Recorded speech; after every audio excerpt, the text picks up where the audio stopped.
बिस्मिल्लाहिर्रहमानिर्रहीम। अस्सलाम वालेकुम डियर स्टूडेंट्स। आज हम कर रहे हैं मैथमेटिक्स न्यू बुक क्लास 9 की exercise 4.1।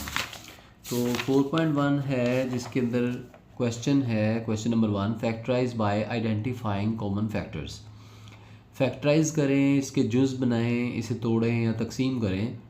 Common fact identifying common factor, इसका एक जो कॉमन फैक्टर होगा उसकी पहचान करके इसको तोड़ना है, यानी कि इसके अंदर कौन सा कॉमन फैक्टर है वो भी निकाल लें और इसके जुज़ भी बनाएं। ठीक है, तो कॉमन फैक्टर कैसे निकालते हैं, आए हम अब क्वेश्चन की तरफ चलते हैं। Factorise by identifying common factor, पहला क्वेश्चन था 6x + 12। अब देखें यहाँ पे आपके पास है 6x और 12। आपने सबसे पहले ये देखना है कि x के अलावा जो नंबर लिखा है वो है 6 और 12। तो 6 और 12 को कौन सा नंबर है जो डिवाइड करता है, या ये 6 और 12 किसके टेबल पर आते हैं। ठीक है, तो ये दोनों 6 के टेबल पर आते हैं।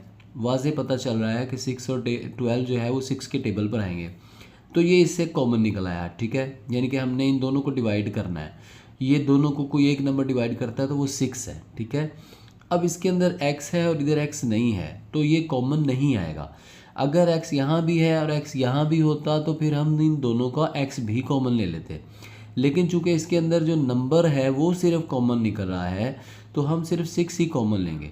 अब जब आप कॉमन ले लेते हैं तो इसको डिवाइड करने का तरीका क्या है, यानी कि जब कॉमन आपने ले लिया तो आप यहाँ पर इसको इस तरह भी डिवाइड कर सकते हैं, जैसे 6x + 12 है तो इनका कॉमन आपने 6 लिया, क्योंकि 6 को भी 6 डिवाइड कर रहा है और 12 को भी 6 डिवाइड कर रहा है। तो आप इसको बेशक ऐसे लिख के भी कर सकते हैं, नीचे 6 लिख लें, यानी कि इस तरह डिवाइड करें तो ये 6 1 ज़ार 6 हो गया, 6 2 ज़ार 12।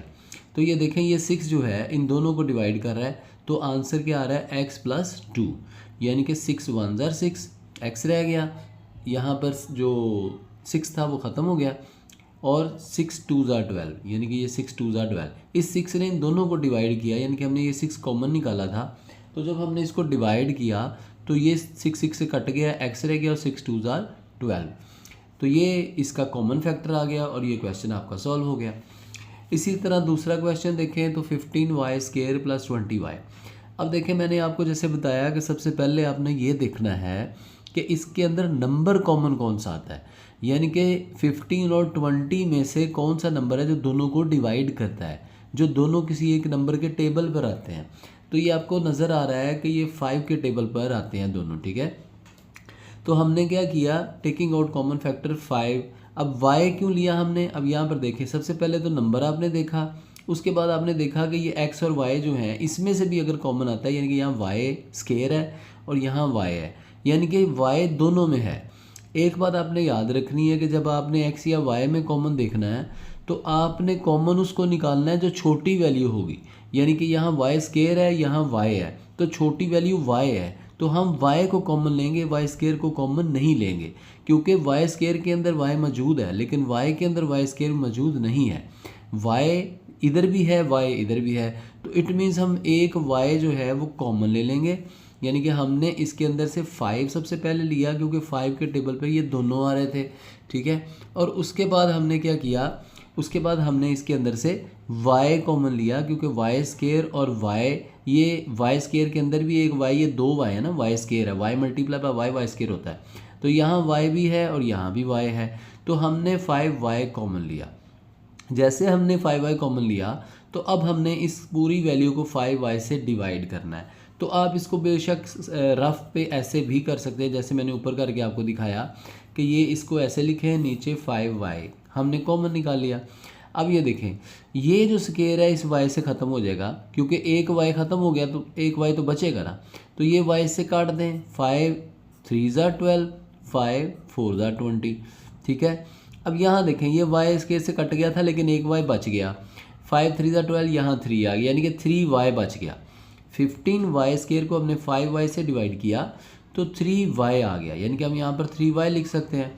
अब 20 को 5 से डिवाइड किया तो 4 आया, और ये y जो था y से कट गया, यानी कि ये y से भी कट गया, और 5 ने 20 को डिवाइड किया तो 4 आया।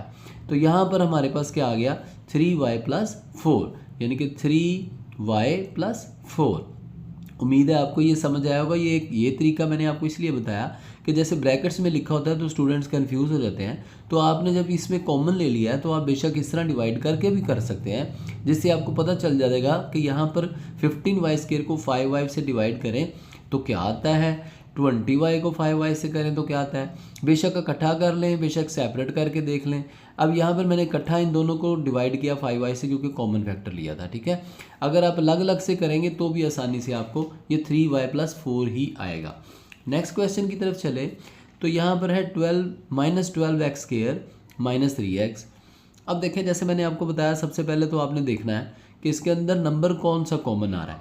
तो ये 12 और 3 दोनों 3 के टेबल पर आते हैं, और दूसरा माइनस इसके साथ भी है, माइनस इसके साथ भी है, तो इट मीन्स के -3 तो कॉमन आ गया, ठीक है। उसके बाद देखें, यहाँ x² है, यहाँ x है। तो जब आपको पता है कि x² और x, ये x दोनों तरफ हैं, यानी कि x² ये तो 2x है और ये सिंगल x है, तो मैंने आपको बताया था कि जो x वाली वैल्यू होगी वो सिंगल आपने कॉमन लेनी है, छोटी लेनी है कॉमन। यानी कि अगर यहाँ x² है तो यहाँ x है तो x कॉमन लें, अगर यहाँ x3 होता या x2 होता तो x2 कॉमन लें। यानी कि जो x के साथ एक्सपोनेंट छोटा होगा वो आपने कॉमन लेना है। यहाँ पर x² है, यहाँ x है, तो x कॉमन हमने ले लिया क्योंकि दोनों के अंदर x है। तो -3 कॉमन आया क्योंकि 12 और 3 के टेबल पर आते हैं और माइनस दोनों के साथ था, इसलिए माइनस लिखा। अब x² और x के दरमियान x कॉमन लिया हमने, जैसे मैंने आपको बताया छोटा एक्सपोनेंट जो होगा वो कॉमन लिया। उसके बाद आपने इसको डिवाइड करना है, तो आप बेशक ये देखें -3x है, यहाँ आप लिखे -12x², रफ पे लिखना है आपने, ये मैं यहाँ पर लिख रहा हूँ, ठीक है, -3x। तो ये हमने कॉमन लिया था, पहले आप इस वैल्यू को डिवाइड कर लें। ऊपर मैंने इकट्ठा भी करके दिखाया, आप अलग अलग करके दिखाने लगा। तो यहाँ पे ये माइनस माइनस से कट जाएगा, ठीक है, और 3 1 ज़ा 3, 3 4 ज़ा 12 आ गया, ठीक है। और ये x² है, ये x है, तो x² x से ख़त्म हो जाएगा, सिंगल x बच जाएगा। यानी कि अब देखें, -12x² को -3x से डिवाइड किया तो हमारे पास 4x बचेगा, तो मैंने यहाँ पर 4x लिख दिया, ठीक है। अब हमारे पास है -3x और कॉमन भी -3x है, तो -3x डिवाइडेड बाय -3x करें तो ये माइनस माइनस से कट गया, 3x से कट गया, तो ये 1 बचेगा। तो यहाँ पे हमने 1 लिख दिया। यानी कि जैसे ही हमने -3x कॉमन लिया था, उसके बाद हमने इस पूरी वैल्यू को 1/1 -3x से डिवाइड करके देखा, तो जो आंसर आता है कॉमन फैक्टर निकालने के बाद वही हमारा फाइनली आंसर है। हमने कॉमन फैक्टर भी आइडेंटिफाई कर लिया और इसकी फैक्टराइजेशन भी कर दी। ये क्वेश्चन की डिमांड है। आगे चलें तो क्वेश्चन नंबर 4 है 4a² b + 8ab²। अब देखें, यहाँ पर 4 और 8 के दरमियान सबसे पहले मैंने आपको जैसे बताया कि आपने देखना है कि इसके साथ नंबर कॉमन कौन सा आता है। सबसे पहले नंबर कॉमन लेना है, तो 4 और 8 जो है वो 4 के टेबल पर आते हैं, तो 4 कॉमन आ गया, ठीक है, 4 आ गया। अब यहाँ पर a² है, यहाँ पर a है, तो कोशिश करनी है आपने कि देखें a इधर भी है, इधर भी है, a² है इधर, और इधर a सिंगल एक्सपोनेंट के साथ है, यानी कि ऊपर कुछ भी नहीं है, यानी कि सिंगल a है। तो आपने जो छोटी वैल्यू होगी वो कॉमन लेनी है, यानी कि a² और a में a कॉमन लेंगे आप, ठीक है। जैसे मैंने ऊपर भी आपको बताया कि एक्सपोनेंट जो छोटा होगा वो कॉमन लिया आपने, ठीक है। तो 4a कॉमन आ गया क्योंकि a² में भी a मौजूद है और a भी है, इधर भी a है, ठीक है, तो 4a आ गया। अब यहाँ b है, यहाँ b² है, तो b यहाँ पर देखें कौन सा कॉमन आएगा, b, क्योंकि यहाँ b के साथ एक्सपोनेंट स्क्वायर में है, ठीक है। यहाँ b के साथ एक्सपोनेंट सिंगल है, यानी कि कोई नहीं है, एक ही है, तो ये सिंगल b है, ये स्क्वायर में है, तो ये सिंगल वाला कॉमन आएगा। जो छोटा एक्सपोनेंट वाला होगा वो कॉमन आएगा, तो b हमने यहाँ कॉमन ले लिया। अब देखें 4 और 8 में 4 कॉमन लिया क्योंकि 4 और 8 को 4 डिवाइड करता है, ठीक है। और उसके बाद a² और a में हमने a कॉमन ले लिया क्योंकि a² को भी a डिवाइड करेगा और a को भी a डिवाइड करेगा। उसके बाद b और b² में हमने b कॉमन लिया क्योंकि b² को भी b डिवाइड करेगा, b को भी b डिवाइड करेगा। अब आप इसको करके देख लेते हैं। पहले कॉमन हमने ले लिया। अब बेशक आप इसको डायरेक्ट भी डिवाइड कर सकते हैं, लेकिन इस तरह जैसे मैंने आपको बताया कर ले तो आसानी से हो जाएगा। जैसे 4a² b है और डिवाइड हम करें, जो कॉमन फैक्टर लिया वो है 4ab, ठीक है। तो 4 से कट गया, ठीक है, a इस स्क्वायर से कट गया क्योंकि सिंगल a बच जाएगा, और b से कट गया, तो आपके पास a बचा, सिर्फ क्या बचा, a, तो हमने वो a यहाँ लिख दिया, ठीक है। अब दूसरी वैल्यू जो हमारे पास है वो है 8ab स्केयर, ठीक है। और इसका जो कॉमन फैक्टर, वही कॉमन फैक्टर तो वही है 4ab, जिससे हम दोनों को डिवाइड कर रहे हैं। तो ये 4 1 ज़ार 4, 4 2 ज़ार 8, ठीक है। ये a सिंगल था, ये भी सिंगल, ये कट गया। ये b सिंगल था, ये स्केयर में था, ये b स्केयर से कट जाएगा, b सिंगल बच जाएगा। तो यहाँ पर आपके पास b बच गया और 2 बच गया, यानी कि 4 2 ज़ार 8 किया था, तो 2b आपके पास बच गया, तो वो हमने यहाँ पर लिख दिया। यही फाइनली हमारा आंसर है। उम्मीद है आपको ये तरीका समझ आया होगा। मैंने वैसे आपको अलग अलग से भी डिवाइड करके दिखा दिया जो कॉमन फैक्टर आता है इस पूरी वैल्यू को, और इकट्ठा भी ऊपर मैंने करके आपको दिखाया। तो क्वेश्चन नंबर इसी 1 क्वेश्चन का पार्ट 5 की तरफ देखते हैं। तो x y minus 3x square plus 2x है, ठीक है। तो अब यहाँ पर 3 वैल्यूज़ आ गई। आपने इसको देख के कंफ्यूज नहीं होना, परेशान नहीं होना। ऐसा कुछ नहीं है कि आप कहें कि लो जी ये 3 आ गए तो क्या करेंगे। तो तीनों में भी वैसे ही आपने कॉमन लेना है जैसे आपने ऊपर 2 में लिया था, ठीक है। तो तीनों में कॉमन कैसे लेंगे, अब आप देखते हैं। एक्स वाई है, इधर हमारे पास एक्स स्केयर है, इधर हमारे पास 2x है, ठीक है। तो आप देखें कि सबसे पहले आपके पास ये वैल्यू में x है, इसमें भी x है, इसमें भी x है, ठीक है। अब यहाँ पर नंबर तो है 3 -3 है और 2 है, वो कॉमन नहीं आ सकता। यहाँ पर तो कोई नंबर ही नहीं है, 1 होगा, ठीक है। तो वो कोई नंबर ऐसा नहीं है जो डिवाइड करता हो जो दूसरे नंबर को, तो वो तो है नहीं। लेकिन हमारे पास x इधर भी है, इधर एक्स स्केयर है, यानी कि एक्स स्केयर के अंदर भी एक x मौजूद है और इधर भी एक x मौजूद है, ठीक है। तो हम x कॉमन ले लेंगे, ठीक है। x कॉमन फैक्टर आ गया। उसके बाद इधर y है, इधर y नहीं है, इधर भी y नहीं है, तो y नहीं आएगा। तो हमें इन तीनों में कॉमन देखना है बेसिकली कि इन तीनों में कौन सा कॉमन आता है, हम वो कॉमन लेंगे और वही कॉमन से हम इन तीनों को 1 बाई 1 डिवाइड करके आंसर लिखेंगे। अब देखें, जैसे यहाँ पर एक्स वाई आया है, ठीक है। तो एक्स वाई है, उसका हमने कॉमन लिया x। तो जब हम x से डिवाइड करेंगे तो ये x से कट गया, तो हमारे पास y बच गया, ठीक है। तो यहाँ पर मैंने गलती से x भी लिख दिया है, ये x आप नहीं लिखेंगे, यहाँ पे सिर्फ y आएगा क्योंकि x y को x डिवाइड करेगा तो x आ जाएगा, ठीक है। अब आगे चले तो इसके अंदर देखें 3 स्केयर है और यहाँ पर -3x स्केयर लिख लें, ठीक है। और इसको डिवाइड करें x से, ठीक है। तो जब हमने x से डिवाइड किया तो ये x इस स्केयर से ख़त्म हो जाएगा, ठीक है। तो हमारे पास -3x बच जाएगा, क्योंकि x हमने कॉमन लिया वो प्लस वाला है, तो प्लस माइनस ही रहेगा। तो ये देखें यहाँ x इससे कट गया तो ये -3x आ गया, ठीक है। अब आगे है 2x। तो 2x को भी x से हमने डिवाइड करना है क्योंकि वो कॉमन फैक्टर है। तो यहाँ पर ये x से कट गया तो हमारे पास 2 बच गया, तो हमने 2 लिख दिया। तो उम्मीद है कि आपको ये क्वेश्चन भी समझ आया होगा। दोबारा से बता देता हूँ, यहाँ गलती से x लिख दिया था। जैसे एक्स वाई को हमने x, क्योंकि तीनों को कॉमन फैक्टर x था, तो हमने 1 बाई 1 x से ही डिवाइड करके जो आंसर आता है वो हमने ब्रैकेट में लिख देना है। तो एक्स वाई को हमने x से ये जो कॉमन फैक्टर था डिवाइड किया तो x से कट गया। -3x स्केयर को x से डिवाइड किया तो x ये स्केयर से ख़त्म हो गया, ये x रह गया, यानी कि -3x रह गया। और 2x को x से डिवाइड किया तो x से ख़त्म हो गया, तो हमारे पास 2 बच गया, तो हमने वो लिख दिया। उम्मीद है आपको ये क्वेश्चन समझ आ गया होगा। इसके 6 पार्ट की तरफ चलते हैं, जो लास्ट पार्ट है, तो वो भी 3 वैल्यूज़ हैं, ठीक है। तो अब देखें यहाँ पर है 3a स्केयर b और -9ab स्केयर प्लस 15ab, ठीक है। तो अब इसको भी ऐसे ही हम देखेंगे। अब देखें, सबसे पहले मैंने आपको बताया कि नंबर देखने आपने, तो यहाँ पर नंबर देखें 3 है, ये 9 है, ये 15 है। तो 3 और 9 और 15 अगर आप गौर करें तो ये तीनों को 3 डिवाइड कर रहा है, यानी कि 3 को भी करेगा, 3 9 को भी डिवाइड करेगा और 3 15 को भी डिवाइड करेगा। तो इट मीन्स कि 3 तो हमारे पास कॉमन आ गया, ठीक है। उसके बाद यहाँ देखें a स्केयर है, यहाँ a है, यहाँ a है। तो जैसे मैंने आपको बताया था कि जो a या x या y या b कुछ भी हो, उसकी जो छोटी वैल्यू हो वो आपने कॉमन लेनी है। यानी कि यहाँ पर a स्केयर है, यहाँ a है, यहाँ a है, तीनों में a मौजूद है, तो कॉमन हम सिंगल a जो है वो लेंगे, स्केयर वाला नहीं लेंगे, ठीक है। जो एक्सपोनेंट छोटा होगा वो कॉमन लेंगे। तो इसमें a स्केयर है, a है, a तो हम a कॉमन ले लेंगे, ठीक है। हमारे पास 3a आ गया। उसके बाद देखें यहाँ b है, यहाँ b स्केयर है और यहाँ b है। तो इस b में और इस b में और इस b में तीनों में b कॉमन है। यहाँ स्केयर वाला है, ये सिंगल b है, तो हमने छोटा ही कॉमन लेना होता है, तो यहाँ b कॉमन आ गया, ठीक है। तो उम्मीद है यहाँ पर आपको समझ आया होगा कि हमने तीनों का कॉमन फैक्टर कैसे लिया। तो तीनों का कॉमन हमने फैक्टर ले लिया, वो हमारे पास 3ab आ गया, वो हमने बाहर निकाल लिया, ठीक है। उसके बाद आप 1 बाई 1 इन तीनों वैल्यूज़ को इस कॉमन फैक्टर से डिवाइड करके देख लें, तो जो आंसर आएगा लिखते जाए। अब हम करते हैं कैसे डिवाइड किया।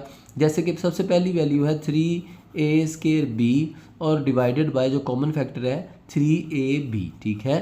तो यहाँ पर देखें ये 3 से कट जाएगा, ठीक है। यहाँ पर a है, ये a² है, ये स्केयर इस a से कट जाएगा, सिंगल a हमारे पास बच जाएगा।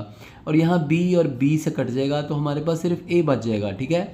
तो जो कॉमन फैक्टर हमने लिया 3ab, हमने इसको पहली वैल्यू को कॉमन फैक्टर से डिवाइड किया तो हमारे पास a बच गया, तो हमने वो a लिख दिया।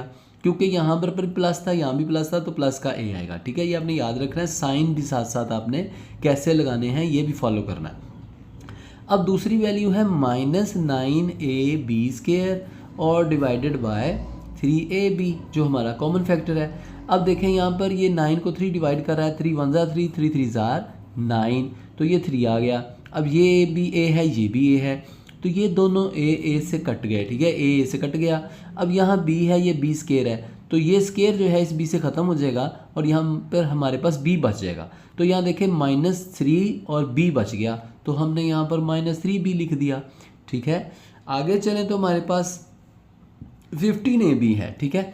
तो 15ab जगह नहीं है, यहाँ पे मैं रेज कर देता हूँ, यहाँ लिख देता हूँ।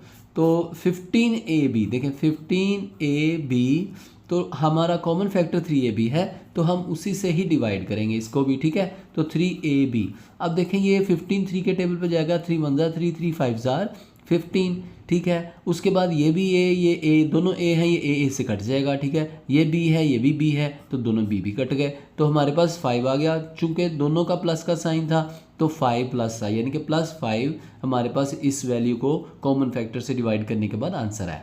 तो ये हमारा आंसर है। कॉमन फैक्टर हमने 3ab निकाला, उसके बाद a -3b + 5, ये हमने इसकी फैक्टराइजेशन कर दी कॉमन फैक्टर के ज़रिए। तो उम्मीद है आपको ये क्वेश्चन अच्छी तरह से समझ आया होगा। अगर नहीं आया तो आप वीडियो को दोबारा देखें और अपनी तरफ से पूरी कोशिश की है इंशाल्लाह मैंने आपको आसान तरीके से समझाने की, ताकि ये फैक्टराइजेशन का जो प्रोसेस है इसको आसान से समझा जाए, क्योंकि आगे सारे क्वेश्चन जो है वो फैक्टराइजेशन से ही होंगे। और अब क्वेश्चन नंबर 2 की तरफ चलें, तो क्वेश्चन नंबर 2 भी ऐसे ही है, वो कह रहा है फैक्टराइज एंड रिप्रेजेंट पिक्टोरियली, ठीक है। तो अब यहाँ पर एक तो फैक्टराइजेशन करनी है, दूसरा पिक्चर भी बना देनी है आपने, तो वो कोई मुश्किल नहीं है, आसान है, इसको हम आसानी से कर लेंगे। यहाँ पर देखें 5x + 15 है, तो अब देखें सबसे पहले नंबर देखें कौन सा कॉमन आता है, तो 5 और 15 को 5 डिवाइड करता है, ठीक है।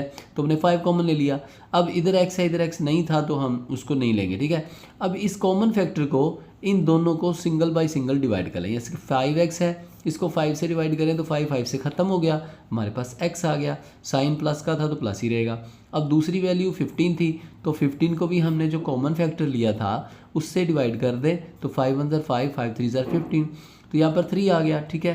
तो 5 कॉमन फैक्टर आया और ब्रैकेट के अंदर x + 3 हमारा ये फैक्टराइजेशन हो गई। अब इसको पिक्टोरियली रिप्रेजेंटेशन करना है, तो पिक्टोरियली करने के लिए यहाँ पर देखें कि इसको अगर x² होता तो यहाँ पर एक डिब्बा बना देते स्केयर शेप वाला, ठीक है। क्योंकि x² का मतलब है एरिया, यानी कि एरिया जो होता है वो बराबर होता है साइड मल्टीप्लाई बाय साइड, तो वो स्केयर की फॉर्म में आता है, स्केयर मीटर होता है या स्केयर होता है। तो यहाँ पर स्केयर तो था नहीं, तो हमने क्या किया, जो 5x है यानी कि x, इसको हमने रेक्टेंगल में लिख दिया, ये 5x आ गया, ठीक है। अब यहाँ पर ये 5x है, इसको देखें तो कॉमन फैक्टर इसका ऊपर हमने लिख दिया 5, यानी कि 5x और 15 को डिवाइड कर रहा है 5, ठीक है। और इसको डिवाइड करने के बाद जो आंसर आता है वो इधर लिख दिया x, और इसको डिवाइड करने के बाद जो आंसर आता है 3 वो इस साइड में लिख दिया, ठीक है। तो ये हमने रेक्टेंगल शेप में 5x लिखा और यहाँ पर 15 हमने लिख दिया कि जो दूसरा नंबर है 15, तो कम इसको आपने आसानी से बना लेना है, कोई इतना मुश्किल नहीं है। सेकंड क्वेश्चन की तरफ चलते हैं। तो x² + 4x + 3 है, ठीक है। तो अब इसके अंदर आप देखें कि ये थोड़ा सा डिफरेंट क्वेश्चन है, ठीक है। इसको करने के लिए आपने यानी कि सबसे पहला जो स्टेप है इसकी फैक्टराइजेशन करते हुए सबसे पहले आपने देखना है कि ये जो वैल्यू है इसको आपने इससे मल्टीप्लाई करना है। क्या करना है, x² को ये लास्ट वाली वैल्यू से मल्टीप्लाई करना है। अब जैसे आप इसको इससे मल्टीप्लाई करेंगे तो ये बन जाएगा 3x²। क्या बन जाएगा, 3x²। 3 को x² से मल्टीप्लाई करेंगे तो 3x² बन जाएगा, ठीक है। अब आप 3x² जो है आपने ये करना है कि ये जो 3 है इसको आपने फैक्टराइजेशन इसकी करनी है, यानी कि कैसे करनी है, ये देखिए ये 3 है तो ये 3 किस किस नंबर से डिवाइड होता है, 3 डिवाइड होता है 3 से, तो ये आता है 3 1 ज़ार 3, ठीक है। 3 किसी और नंबर से डिवाइड होता है, नहीं होता।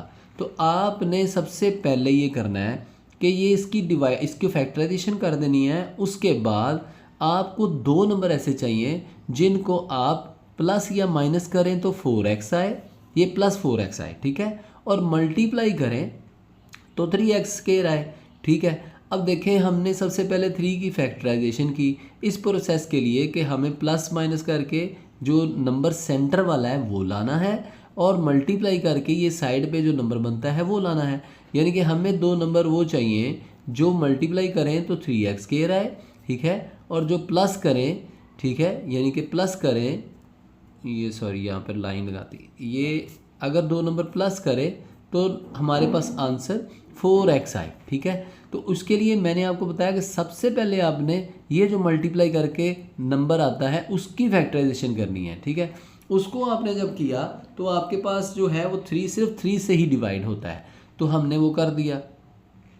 अब देखें तो 2 नंबर हमारे पास तो पेयर बनाना हमने, तो 2 नंबर सिर्फ इसकी फैक्टराइजेशन करके ही हमें मिलेंगे। ये 100% आपने याद रखना है कि इसको इससे मल्टीप्लाई करके जो नंबर आएगा उसकी फैक्टराइजेशन आप जब करेंगे तो जो नंबर 2 आएंगे उसी से ही हमें ये नंबर मिलेगा और वही नंबर ऐसे ही पता चलेगा, इन 2 नंबरों से मिलकर पता चलेगा। अब देखें 3 और 1 है, ठीक है, तो अगर मैं यहाँ पर 3 लिखूँ और प्लस 1 करूँ तो ये 4 बन रहा है, ठीक है, यानी कि 3x हो और 1x हो तो ये बन जाएगा 4x, और अगर मैं 3x को मल्टीप्लाई 1x से करूं तो ये 3x² भी बन रहा है। यानी कि अगर मैं इसी 3 की जो फैक्टराइजेशन की, ये 2 नंबर हमारे पास आए, उस 2 नंबर को अगर मैं प्लस करूं तो 4 आता है और अगर मल्टीप्लाई करूं तो 3 ही आता है, यानी कि अगर 2 नंबर 3x और 1x रखूं तो 3x² बनता है मल्टीप्लाई करने से, और अगर 3x को 1x के साथ प्लस कर दूं तो 4x भी बन रहा है। तो इट मीन्स वो 2 नंबर हमारे पास ये हैं 3 और 1। तो मैंने क्या किया, x² लिखा, उसके बाद 3x प्लस x लिखा प्लस 3 लिखा, ठीक है। आगे चलें तो अब हमने फैक्टर इसके जो कॉमन फैक्टर लेने हैं वो 2 के लेने हैं, इन दोनों के, ठीक है। अब आपने इन दोनों के लेने हैं अलग अलग से, ये एक पेयर ये बना लें, एक ये पेयर ये बना लें, ठीक है। अब इन दोनों में से कॉमन देखें तो जैसे मैंने आपको बताया ये स्केयर वाला है, ये सिंगल है, तो छोटी जो वैल्यू होगी x की वो कॉमन आएगा। तो यहाँ स्केयर था, ये सिंगल x था, तो ये x हमने कॉमन ले लिया। अब उसके बाद x² को x से डिवाइड करेंगे तो x आ जाएगा, जैसे आप करके देख लें, x² को x से करें तो x² से ख़त्म हो जाएगा, x बच जाएगा, और 3x को x से डिवाइड करें तो 3x डिवाइडेड बाय x करें तो x से कट जाएगा तो आपके पास 3 बच जाएगा, ठीक है। उसके बाद x प्लस 3 है, तो इनमें कॉमन क्या है, तो इनमें कॉमन आपको 1 ही सिर्फ मिलेगा क्योंकि ये दोनों डिफरेंट हैं, तो 1 कॉमन आएगा क्योंकि ये भी एक है ये भी एक है, तो 1 कॉमन आ गया। अब x को 1 से डिवाइड करें तो x आएगा और 3 को 1 से डिवाइड करें तो 3 आएगा, ठीक है। अब देखें तो यहाँ पर x प्लस 3 है, यहाँ भी x प्लस 3 है। अगर ये दोनों ब्रैकेट्स में जो आप कॉमन निकाल के फैक्टराइजेशन करते हैं, अगर ये बराबर आए वैल्यूज़ दोनों, तो इट मीन्स आपका सवाल ठीक हो रहा है, ठीक है। तो अब इन दोनों कॉमन को हमने यहाँ लिख दिया x प्लस 3 और ये x और ये प्लस 1 को आपने इस ब्रैकेट में लिख दिया, ठीक है। उम्मीद है कि आपको ये सारा क्वेश्चन समझ आया होगा। नेक्स्ट क्वेश्चन सारे इसी तरह के हैं, इंशाल्लाह करेंगे, जैसे जैसे आप बाकी क्वेश्चन भी देखेंगे, वीडियोस देखेंगे बाकी क्वेश्चन की, तो इंशाल्लाह आपको समझ आ जाएगा। अब उसको हमने पिक्टोरियली रिप्रेजेंट करना है, तो जैसे मैंने आपको बताया ये x² है, तो ये हमने एक डिब्बा बना दिया x² का, क्योंकि ये एरिया होता है स्केयर के बराबर, तो स्केयर का एरिया x² के बराबर है, यानी कि यहाँ पर ये डिब्बा x² को रिप्रेजेंट करता है, ठीक है। और उसके बाद ये जो 3x है, ठीक है, यानी कि जब हमने फैक्टराइजेशन की तो ये 3x यहाँ पर हमने रेक्टेंगल की शेप में लिख दिया, ठीक है, और एक x को इस रेक्टेंगल में हमने लिख दिया, ठीक है, और जो लास्ट 3 है वो इस डिब्बे में हमने यहाँ पर लिख दिया क्योंकि ये 3 पार्ट्स हैं, ठीक है। यहाँ पर फैक्टर्स जो हैं कॉमन फैक्टर लिखने हैं आपने कि यहाँ पर ये x देखिए x को डिवाइड करता है तो यहाँ पर x आएगा और ये 3 आएगा, और यहाँ x से मल्टीप्लाई हो तो x² बनता है, 3x x से मल्टीप्लाई हो तो 3x बनता है, ठीक है। इसी तरह 1 x से मल्टीप्लाई हो तो x और 1 3 से हो तो 3। तो यहाँ पर ये x और 3 और x1 ये जो कॉमन फैक्टर हैं ये आपने ऐसे लिख देने हैं, ठीक है। और अंदर आपने ये एक्स स्क्वायर और ये जो एक्स स्क्वायर है और ये 3x जो है और ये x और ये 3, ये इसी तरह आपने इसको पूरा पिक्चर में बना लेना है। उम्मीद है कि आपको ये पिक्चर भी आसानी से बनानी आ जाएगी, कोई इतना मुश्किल काम नहीं है। जैसे आप एक दो दफ़ा बनाएंगे तो समझ आ जाएगी इंशाल्लाह। अब क्वेश्चन नंबर 3 की तरफ चले तो यहाँ है x square plus 6x plus 8। तो सबसे पहला जो प्रोसेस है, जैसे मैंने आपको बताया कि इसको इससे आपने मल्टीप्लाई करना है, तो ये बन जाएगा 8x स्क्वायर।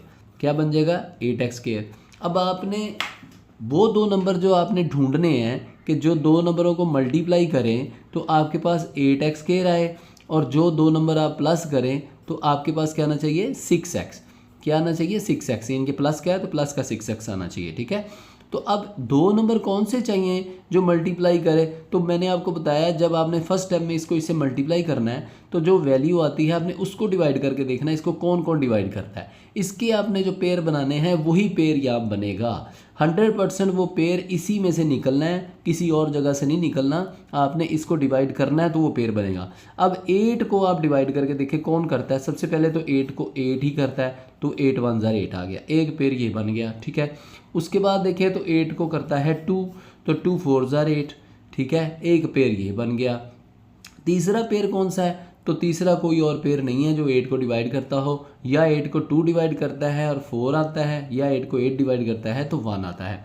अब देखें आपके पास एक ये पेयर बना 4 और 2 का, और एक ये पेयर बना 8 और 1 का। अब आपने देखना है कि 8 को 8 डिवाइड करता है तो 1 आता है, तो एक ये पेयर है मेरे पास, यानी कि 8 और 1, और एक आपके पास पेयर है 2 और 4, ठीक है। अब देखें तो हमारे पास मल्टीप्लाई करके 8x स्क्वायर आना चाहिए और प्लस करके 6 आना चाहिए। तो ये ही वो दो नंबर हो सकते हैं, जैसे कि 8 + 1 करें तो 9 होता है, तो अगर 2 + 4 करें या 4 + 2 करें तो वो 6 भी बनता है, और 4 2 मल्टीप्लाई करें तो 8 भी बनता है। तो अगर हम इसको 4x × 2x करें तो ये देखें 8x स्क्वायर बनता है, और अगर हम 4x + 2x करें तो वो 6x भी बनता है। तो इट मीन्स वो दो नंबर ये वाले हैं जो हमें मिल गए हैं, जो अगर हम मल्टीप्लाई करें तो 8x स्क्वायर बनेगा, और जो प्लस करें तो 6x बनेगा। तो हमने क्या किया, वही जो पेयर बनाया है यानी कि 4x और 2x का, वही हमने 6x की जगह पे यहाँ पे लिख देना है। यहाँ पर कंफ्यूज होने की ज़रूरत नहीं है, इसकी जगह पे हमने इसको लिखा है यानी कि 4x + 2x को, ठीक है। तो x स्क्वायर + 4x + 2x, और ये 8 वैसे आ जाएगा +8, ठीक है। अब आगे चलें तो ये दो पेयर बनाएं और ये दो पेयर बनाएं, तो इनका कॉमन लें, तो x स्क्वायर और +4x में नंबर तो 4 है, इधर कोई नंबर नहीं है इसलिए नंबर कॉमन नहीं आएगा। तो x स्क्वायर है, इधर x है, तो हमने x कॉमन ले लिया, ठीक है। उसके बाद हमने x स्क्वायर को x से डिवाइड किया तो x आएगा।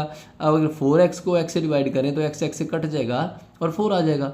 करके देखना तो मैं करके दिखा देता हूँ। जैसे x स्क्वायर को आप x से डिवाइड करें तो x से ये स्क्वायर से ख़त्म हो जाएगा, x आपके पास बच जाएगा।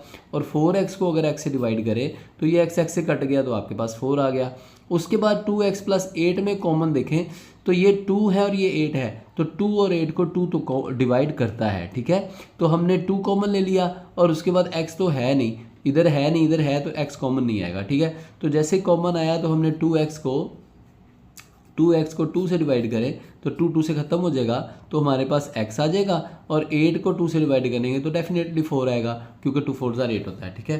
तो आगे चलें तो अब ये जो दोनों देखें ब्रैकेट्स के अंदर कॉमन आ गया, x + 4 इधर भी है, x + 4 इधर भी है, तो वो आपने लिख देना है, और x + 2 जो है वो यहाँ लिख देना है। इसी तरह इसका भी पिक्चर पे इसी तरह पिक्टोरियल रिप्रेजेंटेशन है। जैसे मैंने आपको पहले बताया कि x स्क्वायर जो है वो बॉक्स की शक्ल में लिख देना है, और ये जो 2x यानी कि 4x और 2x है, ये देखें ये एक रेक्टेंगल की शक्ल में 4x लिख दिया, और ये 2x भी रेक्टेंगल की शक्ल में लिख दिया, और ये 8 जो है इधर आ जाएगा, ठीक है। अब इसको देखें तो यहाँ पर x स्क्वायर x को डिवाइड कर रहा है, और 2x और इस सारी वैल्यू को 2 डिवाइड कर रहा है, ठीक है। तो ये हमने यहाँ पर लिख दिया, ठीक है। तो उम्मीद है कि आपको ये भी समझ आ गई होगी। इसकी पिक्चर भी मैंने आपको बना दी है, ठीक है। इसके ऊपर ये देखें तो यहाँ पर ये x आ जाएगा और यहाँ पर ये 4 आ जाएगा, क्योंकि यहाँ पर 4 डिवाइड करता है, ठीक है, और यहाँ x। तो ये एक्स, यहाँ पर ये देखें ये एक्स है तो एक्स से एक्स मल्टीप्लाई होगा तो एक्स स्क्वायर हो जाएगा, और 4x से मल्टीप्लाई होगा तो 4x हो जाएगा। ठीक है, इसी तरह x 2 से मल्टीप्लाई होगा तो 2x आ जाएगा, और 4 2 से मल्टीप्लाई होगा तो 8 आ जाएगा। तो ये पिक्चर हमने इसकी इस तरह बना दी है। क्वेश्चन इसका जो फोर्थ पार्ट है उसकी तरफ चलते हैं। तो यहाँ पर है x square plus 4x plus 4। अब देखें फिर वही प्रोसेस है, इसको इससे मल्टीप्लाई करना है तो ये बन जाएगा 4x स्क्वायर। ठीक है, अब आपने क्या करना है कि 4x स्क्वायर 4 का आपने फैक्टराइजेशन करनी, तो 4 की करें तो 4 1 ज़र 4 होता है, और 4 को डिवाइड करें तो 2 2 ज़र 4 होता है। ठीक है, तो अब देखें यहाँ पर हमारे पास दो नंबर, एक पेयर ये बन रहा है 4 और 1 का, और एक पेयर बन रहा है 2 और 2 का। ठीक है, तो हमें दो नंबर चाहिए जिनको मल्टीप्लाई करें तो 4x स्क्वायर आए, और जिनको प्लस करें या माइनस करें तो क्या आए 4x आए। ठीक है, तो अब देखें वो दो नंबर यही हो सकते हैं कि 2 को 2 से मल्टीप्लाई करें तो अगर 2x को 2x से मल्टीप्लाई करें तो 4x स्क्वायर बनता है, और अगर 2x को प्लस 2x करें तो 4x बनता है। ठीक है, तो ये नंबर जो है ये दो पेयर जो है हमें मिल गए हैं, यानी कि हमारे पास अगर 4x की जगह पे 2x और 2x लिख दें, ठीक है, तो हमारा क्वेश्चन मज़ीद सॉल्व हो जाएगा। ठीक है, अब हमने 4x की जगह पे 2x प्लस 2x लिख दिया, बाकी वैल्यूज़ वैसे ही लिखी। ठीक है, अब पेयर बना लें, ये पेयर बन गया कि ये बन गया एक्स स्क्वायर प्लस 2x में से, जैसे कि इधर एक्स स्क्वायर है इधर सिंगल एक्स है, तो मैंने आपको बताया था छोटा एक्स जो है वो कॉमन आ जाएगा। ठीक है, और ये एक्स स्क्वायर को एक्स से काटेंगे तो ये 2 कट जाएगा, एक्स रह जाएगा, और 2x में से 2x divided by 2x divided by x करेंगे, एक्स एक्स से खत्म हो जाएगा, 2 आ जाएगा। ठीक है, तो यहाँ पर ये 2 आ गया, और 2x प्लस 4 में देखें तो 2 और 4 को 2 डिवाइड करता है। ठीक है, तो 2 आ गया, और x और प्लस 4 है, यानी कि x तो इधर हमारे पास कॉमन 2 आता है, क्योंकि इधर x नहीं है इधर x है, तो 2 कॉमन ले लिया। उसके बाद हमने 2x को 2 से डिवाइड किया तो 2 आ गया, और 4 को 2 से डिवाइड किया तो 2 आ गया। ठीक है, तो यहाँ पर देखिए दोनों ब्रैकेट्स में x प्लस 2 आ गया है, और ये दोनों कॉमन है तो हमने ये लिख दिए, यहाँ पर भी x प्लस 2 है तो ये भी x प्लस 2 ऐसे ही लिख दिया। ठीक है, तो फाइनली ये हमारा आंसर है। उम्मीद है कि आपको ये भी क्वेश्चन समझ आया होगा। इसके अंदर देखें तो ये x से मल्टीप्लाई होके एक्स स्क्वायर बन जाएगा, और ये यहाँ 2 तो 2x से मल्टीप्लाई होके 2x बन जाएगा। उसके बाद इस x को 2 से मल्टीप्लाई करें तो 2x है, और 2 को 2 से करें तो 4। तो ये पिक्टोरियली हमने रिप्रेजेंटेशन कर दी, इसके ये फैक्टर्स हैं। ठीक है, ये कॉमन फैक्टर हैं जो हमने साइडों पे लिखे हैं, और बाकी जो वैल्यू है वो हमने इसके अंदर जो तोड़ के लिखी, यानी कि जैसे एक रेक्टेंगल में 2x बनेगा, एक्स स्क्वायर हमेशा स्क्वायर की शेप में बनेगा। ठीक है, ये एक रेक्टेंगल 2x बन गया, ठीक है, और दूसरा 2x इस रेक्टेंगल में बन गया, और ये जो फाइनली 4 था ये 4 इधर आ जाएगा। ठीक है।